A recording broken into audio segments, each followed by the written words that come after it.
I have now made over $50 million using VSLs that I've personally written. And in fact, I've now written 5 different VSLs for 5 different products that have all independently reached $1 million a month or more. 3 of those products, 3 of those VSLs were my own business, my own products, and then 2 of those were for clients. And none of that is to say that by watching this video, you're gonna magically make $50 million or you're gonna write in $1 million a month VSL. However, it's to tell you that obviously VSLs have completely transformed my life, my business, and hopefully in sharing with you in this video, I'm going to be going over the 7 framework steps that have enabled me to do this, because all 5 of those VSLs that I've written, they've been used to sell things like online courses, high ticket coaching, done for you services. I have a few clients that even use them for like e-commerce products. So they're an incredibly versatile marketing tool. They can be used to sell something for $20 or $20,000 and literally everything in between in almost any industry, any niche imaginable. So if there's one thing to really, really focus on, and I don't think any of this is going to change no matter what's happening in the world, no matter what happens with AI, this skill is only going to increase in demand and increase your ability to generate revenue inside of a business. Like I mentioned, there's 7 steps, there's 7 keys that we're going to be going over. However, there is one big important key. Let's see if I can draw a key. That kind of looks like a key, right? There's one big key when it comes to VSLs. And the biggest key of all is to understand a good VSL focuses on one cohesive narrative. So there's a really legendary copywriter. His name is Mark Ford. He has this topic that he calls the one big idea. There's a video out there on YouTube where he talks about it, but to sum it up, he basically did this analysis across all of these marketing campaigns, all of these things that he had personally written, and he found the number one denominator among all of the successful marketing campaigns that he ran, the big commonality among all of them was they all focused around one singular idea. They didn't, kind of have like these 5 different amazing benefits or 3 amazing benefits of his product. It always centered around one big idea. And I see all the time people are able to start a business and get it off the ground and start selling, and over time they kind of develop this habit of just adding more things into their offer, adding more things into their sales pitch. The worst part of this I've seen is people who are kind of like copying Alex Hormozi's offer formula, where they just have like this 10-step long sales pitch, and then they have like this crazy over-the-top guarantee where it's like, you make $1 million in 2 weeks or you don't pay, and then we wire you $10,000 to your PayPal account. And those sorts of people, you will find they do make money. It's not like they're completely broke, but there is a limit. There is a ceiling that you can hit if you're not following this idea of the one big key. So every single one of the VSLs that I've written, every single one of them could be boiled down basically into one sentence. And that is when you know you have the good start to a VSL. And this is why I don't really believe in copywriting as like a skill set, or like I do not believe if your goal is to make a lot of money, you should really focus a lot of time on studying copywriting, because the actual copywriting that makes a lot of money is just writing that's very simple. It's writing that's distilled. There is not much value, and this is becoming more and more true in the age of AI, there's not much value in just knowing how to write flowy, fluffy marketing speak. I know a lot of marketers, I know a lot of business owners where that's all they do. They obsess over it. And they make money, but they never make that much money, if I'm being perfectly honest. There's always a ceiling, because most people do not want the world's most over-the-top and most put-together, buttoned-up sales pitch. They just want the simplest sales pitch. They want to buy something that just sounds easy to understand. And this is true no matter what it is you're selling, whether you're selling weight loss supplements, whether you're selling investing coaching, whether you're selling marketing services. People do not buy things that sound complicated, because if it sounds complicated, it sounds like it's going to take a lot of work. It doesn't sound like it's actually going to work. It doesn't sound like it's going to succeed. It just feels risky. So I would argue the biggest reason that Trump has been the president for 2 terms now is because he is probably the world's #1 expert at simplifying things. Every single one of his ideas, from Make America Great Again to even tariffs. It's like tariffs is like this incredibly complex economic topic that you could probably spend a decade studying and still not fully understand. And he's pretty much able to just condense it down to, we're going to make all these other countries pay for our stuff if they want to do business with the United States. And now you have all of these people in Facebook groups and Facebook comments who are arguing about tariffs, which reality is most people should never even be arguing about that. So all of this to say, you absolutely need to make sure that your VSLs, your premises, your narratives that are going into marketing campaigns can be simplified into one simple sentence. Give it the Trump test. Give it the test of, if you were to do a Trump impression, would you be able to sum it up in a very short sentence, like 5 to 8 words or less?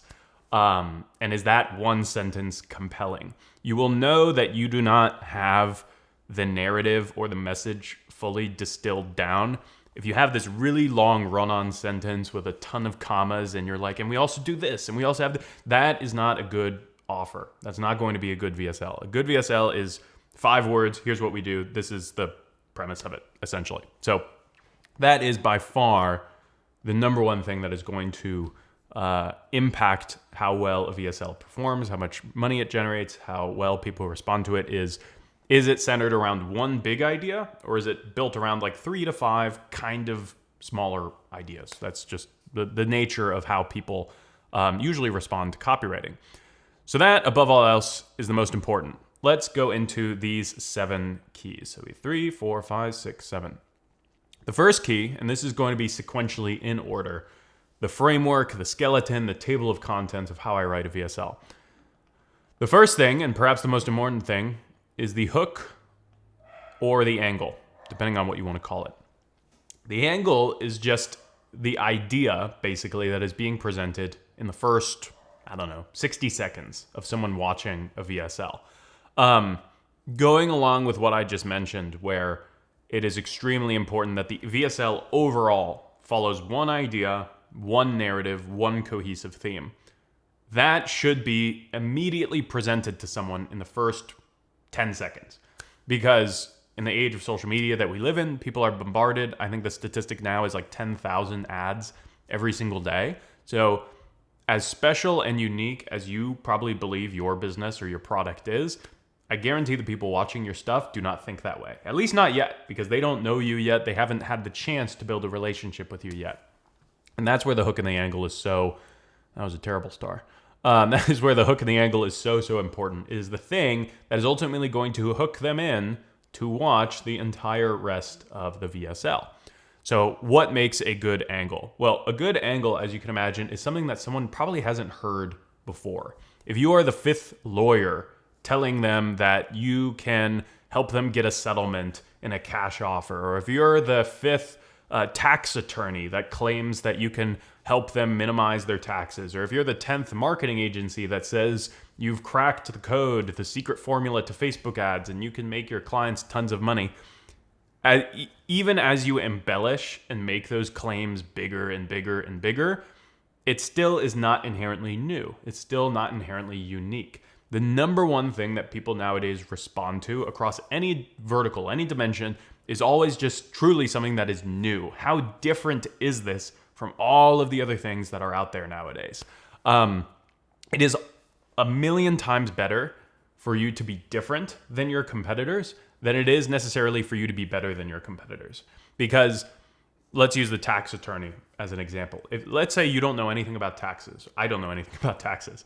If I'm going out there and I'm evaluating who's going to be the best tax attorney for me, who's going to be the one to prepare my taxes, make all the deductions, I truly have no idea who among all of the tax attorneys that are out there is better, because I don't have that level of experience.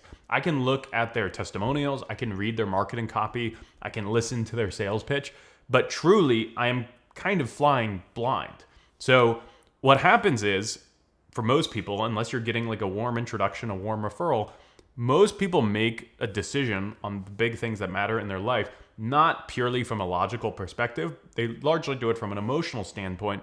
And the emotional pull, the thing that makes people feel like this just feels better than the others, is usually the fact that it is different than the others. If there are 4 tax attorneys who all say, oh, we take a look at your business, we look at all the deductions, we itemize everything, they all say that to some degree of varying success. But then there's a 5th one who says, I actually do a completely different thing. I actually help my clients invest into real estate. I help them invest into short-term rental properties, which lets them take this IRS deduction, which helps offset any of the profits, any of the income that you might be making from your businesses.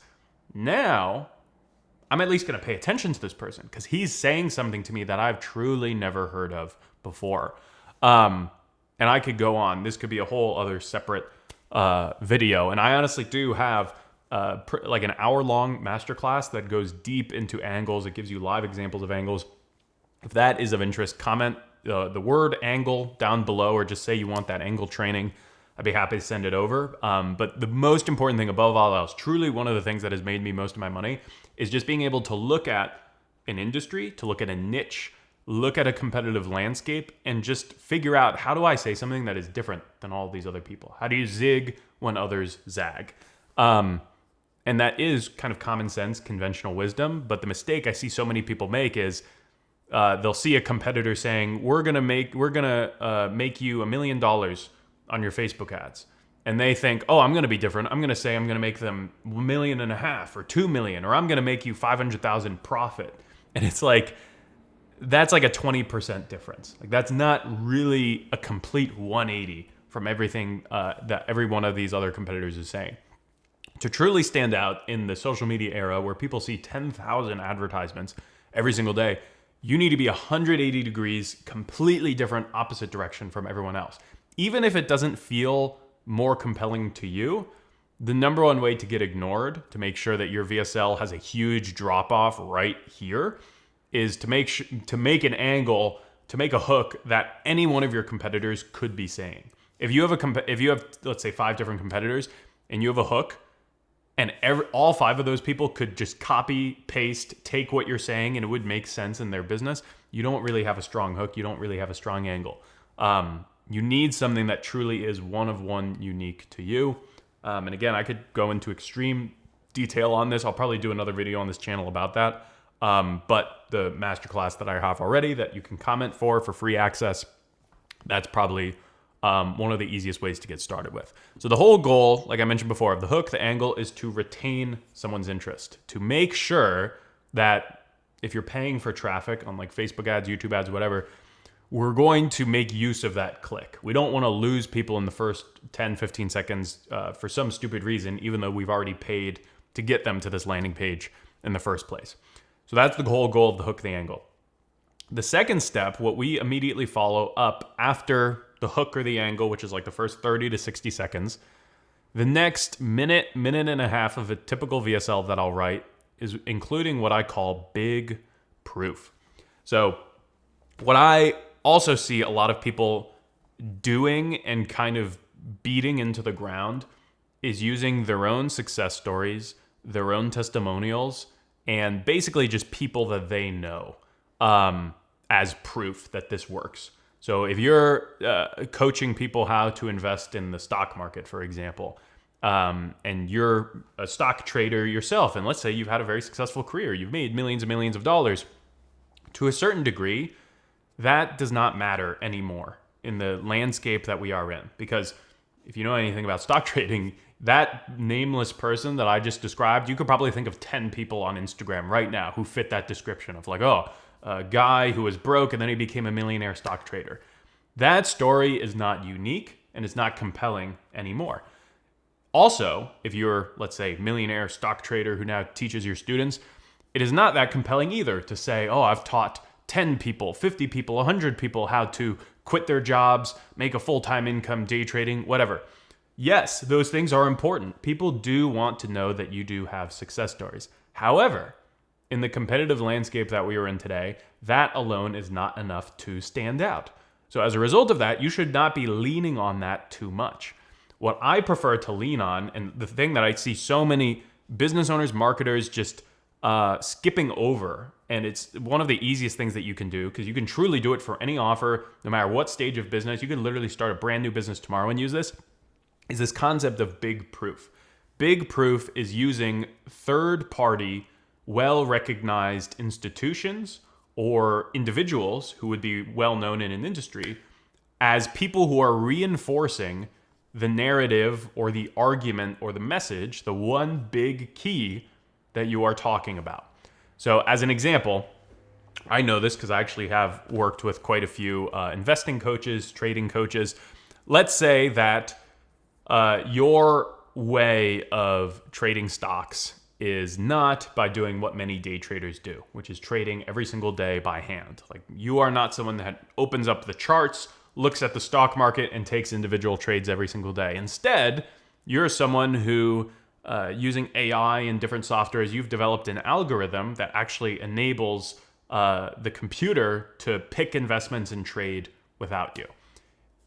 That is an interesting story. You could only tell people that, and you would probably have some degree of success. I'm not saying you would make $0, but again, just me telling you that, if you know anything about investing, you would probably think of 5 Instagram gurus who fit into that description.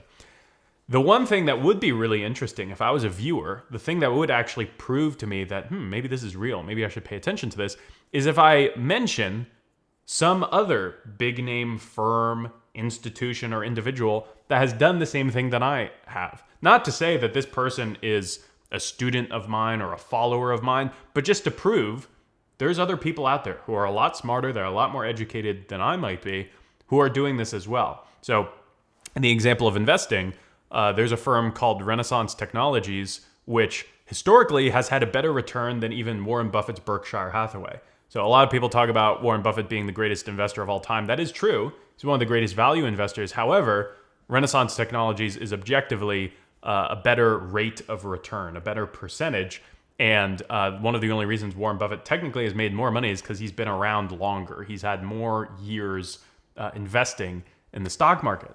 So if I was to include that in investing VSL, which was to say that this strategy that I'm sharing with you literally has been proven to beat the percentage returns of one of the greatest investors of all time, Warren Buffett, do you think that is more compelling than me telling you that Timmy in his mom's basement used this to stop doing DoorDash and is now making $10,000 a month? If you're selling to reasonably educated and well-off people, which if you want people who have money, then that's probably who you're selling to, this is the sort of material that is going to make your message much more compelling, is big proof. Because again, era of social media, everyone sees on Instagram, oh, my student just lost 20 pounds. Oh, my student just did this or that. And I've done this and my story's so amazing. Most people just they're listening, but they're listening at 20%. They're barely really caring about what it is that you're saying. Same as the angle, same as the hook, you need to come out with something new, something different, something that you've maybe heard before. In this video, in recording this, what did I say before? I said that on average, a person sees 10,000 ads every single day. That is a statistic from Forbes. I probably should have said that before. But in you hearing that, does that make you more or less likely to want to pay attention to me? Hopefully it's more, because a lot of people haven't heard that statistic before. And if you're a business owner, you're a marketer who hears that, you understand, wow, 10,000 ads a day, that is almost unheard of. How am I supposed to stand out? It opens up this loop that you then need to listen to someone to hopefully solve.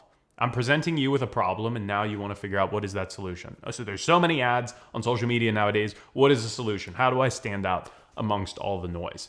So big proof is a big name institution like Forbes was the one who cited that statistic that I just mentioned. It could be an individual like Warren Buffett. It could be like an influencer, if it's an influencer or just an individual that many of your potential customers and clients would know about. I mentioned Alex Hormozy. A lot of people who are in the business, the marketing realm would obviously recognize his name. So it's basically a way of borrowing authority. I'm borrowing authority from someone who is clearly 5 to 10 times bigger and more influential in my industry. Anyone watching this who is in investing is probably not as influential and well-known as Warren Buffett. If you are, please send me a message because we can work together. But you want to leverage as much as possible. You want to sit on the shoulders of these titans of your industry. The people that every investor on earth, obviously, whether it's real estate, stock trading, knows and respects to some degree Warren Buffett. Everyone who's in marketing or online business and entrepreneurship probably knows Alex Hormozy. So you want to find these sorts of things that help stand your offer up to make it more legitimate, to make it more believable, to show that it's not just you and your students, as impressive as they are, it's not just you guys that are doing this, but this is something that is very widely being used by some of the most successful people in your industry. That is the sort of thing that is going to give your VSL and your offer legs. So really, if there were going to be two huge things, like if you're a mediocre copywriter, which I would honestly consider myself to be a mediocre copywriter, I don't write amazingly well, but I am pretty good at these two things. I'm pretty good at writing very unique, very original angles, and I'm pretty good at reinforcing those angles with big proof. I can tell you for a fact, these two things make a lot of money.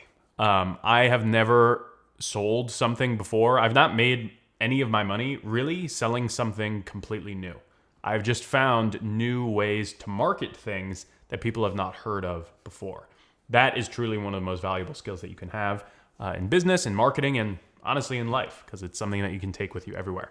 After big proof, this is where you can talk about yourself a little bit. You can tease you or your company story. How did you first get into this? How did you first discover this? What is your rags to riches story? Were you once fat and then you lost weight? Were you once unhealthy and now healthy? Were you once on the brink of divorce and now you're in a happy relationship? Were you once broke and now rich? Whatever it is, at least at the time of recording this, try and keep it short. I'll be honest. Most people will be willing to listen to you more. But again, if I'm assuming that this is a VSL going out to people who are cold, these are not people that already know, like, and trust you, I would estimate that we probably have like 30 to 45 seconds at this point. If they've gotten through the hook, the angle, and the big proof, they're probably like a minute or two into the VSL. We've bought ourselves a little bit of an opportunity to talk about ourselves, but not for too long. If you abuse this, people will drop off because they're like, all right, just get on with it. Tell me how this matters to me. And that is truly how most people consume content or they do anything on the internet. They're always thinking about, what is in this for me? Is this entertaining me? Is this teaching me something useful that I can apply in my life or business that's going to benefit me? Is this helping me understand a new topic or a concept or break a belief that is holding me back in some area of my life? Whatever your story is, a key thing to understand is that people really, unfortunately, only, again, and this is only true if they're cold, they only care about you as far as they can see themselves in you. So, for example, I myself am half Asian, half Chinese, and I grew up in a, I wouldn't call it like a tiger mom household, but I grew up in a household where my parents very much cared about grades and academics. And I myself am not someone who would consider themselves an academic. I was more of a B and a C student rather than a straight A student. When I say that in any piece of marketing material, any VSL, anything, immediately, anyone who has immigrant parents, or really any parents that are like really all about education and traditional grade systems, they are going to feel closer to me. They're going to feel like, wow, Lucas is just like me. I see some of myself in Lucas. And those are the sorts of things that build relatability, that build trust, that build authority with whatever audience that you're sharing. So it is useful for me to tell my story if I was let's say I'm selling, a course that's going to help you study for college better, it would be useful for me to include that piece of information. But if I was selling something about, weight loss, that piece of the story is not really relevant. That is true of who I am and the person that I am today. But unless I know for a fact that this is something that my customers, my clients are going to see themselves in, it's really not that relevant. And that is usually why this section of a VSL can be extended way too long, is that you're trying to like literally tell every element of your story. And that can come later. Like after people have become customers, maybe they've gotten to know you a little bit better. If they want to learn about you and they want to listen to an hour-long podcast of you talking about every element of your life, that is totally fine. However, again, most people's extent of listening, their attention span, only goes as far as how does this benefit me? So your story is the same way. The story only matters to the degree that someone can see themselves in that same part of the story. So if I'm, for example, I started my first business from a college dorm room as a way to pay bills and expenses. When I got started, I had a full-time college schedule, so I was going to 3 to 4 classes a day. And on top of that, I had a full-time job where I was basically going into an office in Boston, Massachusetts, where I lived.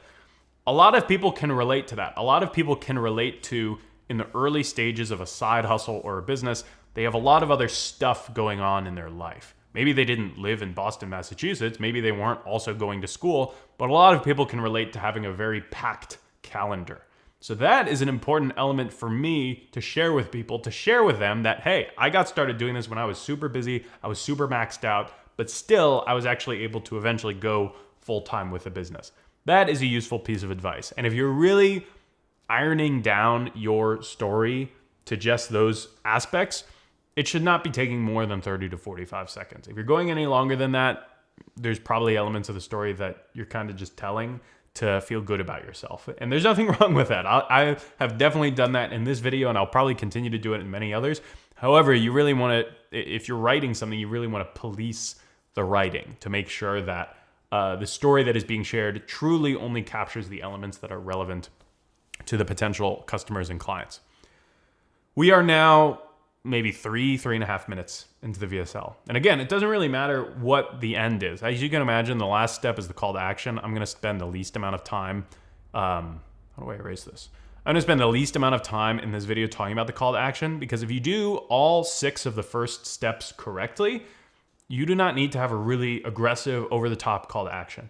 And it doesn't really matter what it is. If your call to action is, hey, go below this video, buy this $20 widget, or buy this $100 course, or book this call with my team so we can sell you this $10,000 thing, it doesn't really matter.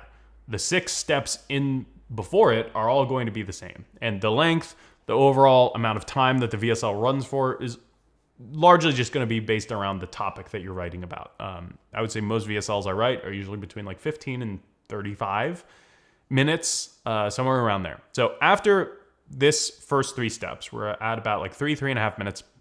The next thing that we are going to do is give a further, this is awful handwriting, explanation of the angle.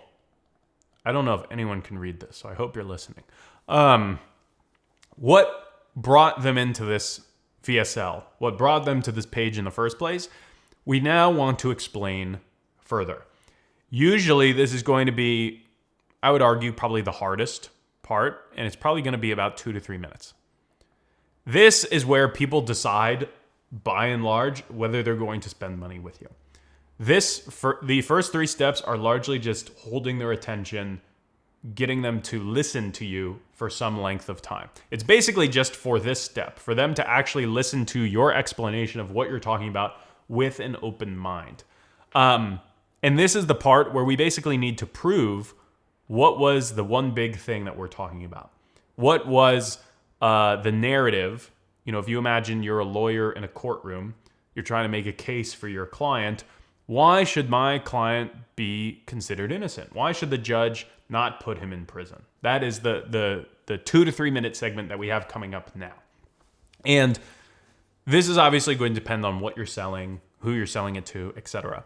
However, the number one thing I would encourage you to think about at this stage, because it's worked very well for me, I see it work very, very well for many of my clients, just like how what I was talking about in the big proof section, most people don't really listen to just having a rags to riches story or just having testimonials. Like, that stuff alone is not compelling enough for people to make a buying decision. What is ultimately a requirement for many people to make a buying decision is, does this make logical sense? Does this line up with my personal worldview and the things that are currently happening in the world as a whole? That is usually how most people make buying decisions, especially for expensive things. If it's something small, you do not need to have, the world's most comprehensive sales pitch. You could literally just have like a well put together Facebook video ad, and you're selling like a widget or a pen or something like that. People will buy it. That's more just about like testing tons and tons of video ads. However, if you want to sell something expensive where people are going to go back and forth in their head about, is this a good idea? Should I do this? Should I not? This is the place where we need to prove, just like a lawyer in a courtroom, we need to prove beyond a shadow of a doubt that this is the number one thing that you should be focusing on in your life, your business, whatever it is that you're selling. So if I'm selling let's say I'm a health and wellness coach and I'm selling some sort of product, some sort of program that's designed to heal skin conditions. We want to assume that the people who are watching this, who are potential customers, are obviously people that have a skin condition that they want solved. And we want to safely assume that they have seen or tried, maybe both, other solutions to the skin condition that they have. Our job as the business owner, the marketer, the entrepreneur trying to offer this new product to them, we need to prove beyond a shadow of a doubt this skin healing program or product or whatever is the only thing, the number one priority that you should be doing. If you're not doing this, everything else that you're doing is going to be a complete waste of time. And that applies to anything. If I'm teaching you how to invest, what I'm telling you about investing should be your number one top priority. If you want to invest money, you should throw out everything else if you're not doing this.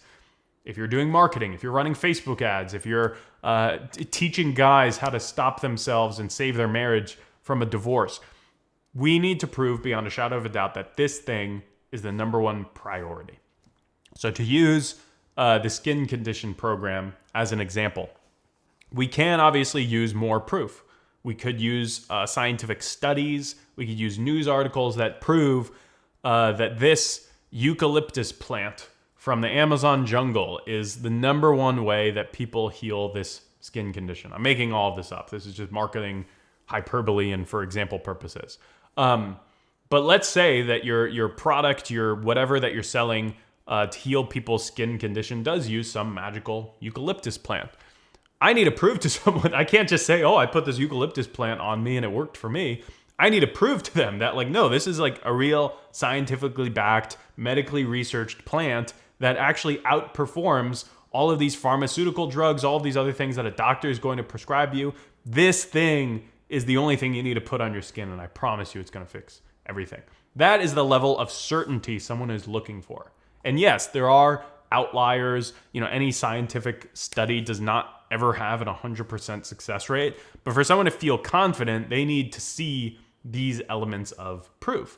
Ozempic, the first year that it came out, the weight loss drugs, there was a lot of skepticism because people were like, I don't know if I want to inject myself with something to lose weight. Like most people are afraid of like needles and injections and things like that. But now it's been around for like, I think at least 3 years or so. Not only do tons of celebrities use it, that's proof point number one. Proof point number two is people are seeing all of these people who had never been able to lose weight before, who weighed like 300, 400, 500 pounds, now are actually returning to like relatively low, healthy weights. So Ozempic as a whole, if I was a marketer behind Ozempic, I would feel like I've kind of done my job. I've got the celebrities on board. We have all of these success stories. We have medical research. We have tests. It's being talked about in the news. Ozempic is very much, beyond a shadow of a doubt, something that can work to lose weight. And I'm not a doctor. I'm not endorsing Ozempic. I'm sure there's side effects and things that maybe people are not aware about. But there's a reason that Ozempic is one of the fastest growing products of all time. And if you're a fitness coach, a wellness coach, anyone that helps people lose weight, that is the thing that people are kind of comparing you to. They're comparing you to Ozempic. It's like, why should I do this diet plan when I could just take Ozempic under a doctor's guidance? So just like Ozempic has done, just like any product has done, we need proof. So I like using news articles. I've already talked about using influential people, scientific studies, if you can find them.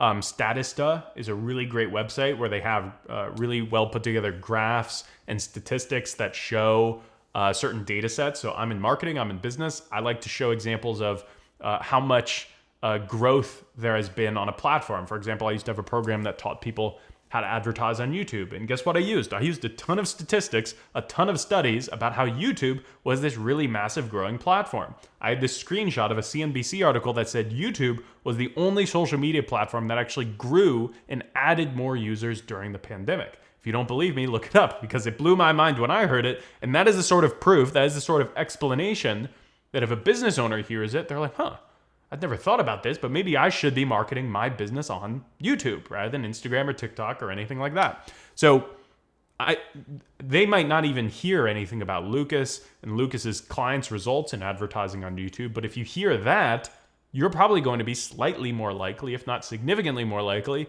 to want to start advertising your business, your products on YouTube.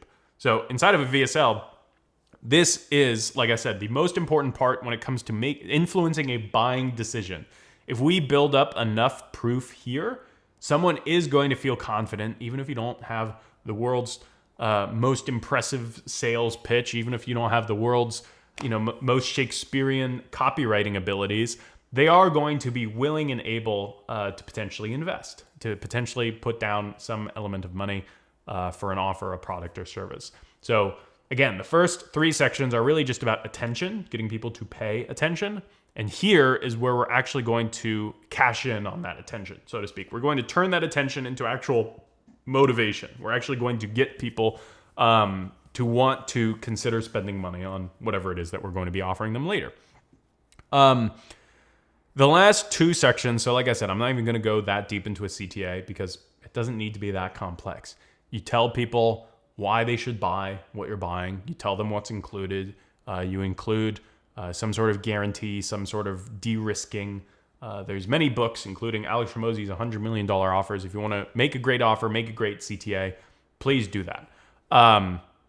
It's all going to be for nothing, though, if people are not excited about whatever it is that you're offering. So if I'm selling a program about advertising on YouTube, I could have the world's most amazing pitch and offer structure for it. But if someone doesn't care about YouTube advertising, they're not going to be that likely to want to buy it. So that's what a good sales funnel, that's what a good VSL does, is it increases the desire of the concept of whatever it is that you're selling. So then when you present an offer, you present a product, it just logically seems like, oh my God, this is amazing. This is exactly what I need. So the next 2 sections are very similar to the CTA. They're not that complex. The next 2 are your story and personal experience expanded. So you can see, this says personal experience. So we start with the hook and the angle. We tease it very quickly for like 15, 30 seconds. And then we come back to it shortly after. We're doing the same thing here. We're teasing our story for like 30, 45 seconds. That's key number 3. And now, look at all these arrows. Looks very confusing, but hopefully it doesn't sound that confusing. We are coming back to the story and the personal experience. Here, depending on how long your VSL is or depending on how interesting your story is, this could be anywhere from 1 to 5 minutes. The same principles apply. We do not just want to have 5 minutes of ranting and rambling about how awful your life or your business was and how you embarked on this quest to change it. We only want to talk about things that the viewer, the client, the potential customer can see themselves in. And if that means telling them about things that you tried when you were trying to solve this problem, when you were dealing with something that didn't end up working, that's useful. If you talk about the very painful state that you are in when you were looking for this solution, that is also totally fine. That is actually what the viewers are expecting and wanting at this stage of the VSL.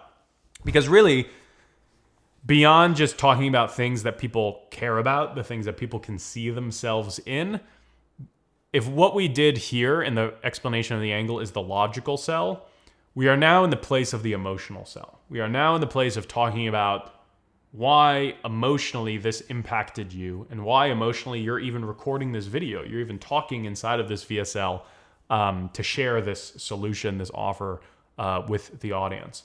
So everything in the previous key was all about lawyer in the courtroom, prove it, show me the logic, airtight, bulletproof case, basically. Now we can go a little bit more into the emotional, the flowy, the feeling, those sorts of words and elements of the story, because we've earned it. Someone has now been watching the VSL for at least like 5 or 6 minutes. Most people who watch 5 to 6 minutes of a video, unless you really screw something up, they're probably going to continue watching. The only place that people are actually going to start to drop off is at the call to action. Because some people just don't want to spend money. They're like, okay, I got what I needed. Now here comes a sales pitch. I'm out of here. That's totally fine. But if they've watched through these first 4 keys, these next 2, they should at least sit through. And we have software that we use for all of our VSL tracking. Usually this place in the VSL is completely flat. No one is dropping off. There's usually a really big drop off at the start because some people immediately decide this is not for them. And a lot of people drop off at the CTA, but very rarely in the middle. You should not be having any drop off because we're talking about a lot of emotions, a lot of just your personal connection and experience, getting people to know, like, and trust you. like I was saying, and we are going to provide further proof. And this is also something that is largely personal preference. If you're more logical minded than me and you like selling more logically, you can use more big proof. So you don't have to use your own experience, your own testimonials, your own clients. You can continue using third-party, well-recognized individuals and institutions and things like that. Or if you wanted, some people do like talking about their testimonials. I think there is a lot of benefit in doing that as well. I'm not going to say one is right or wrong. I have clients that interchange and they choose one or the other, and both can work. It's not to say that there's only one way to do this. So all in, these 7 steps is probably going to end up with a 15 to 35 minute VSL.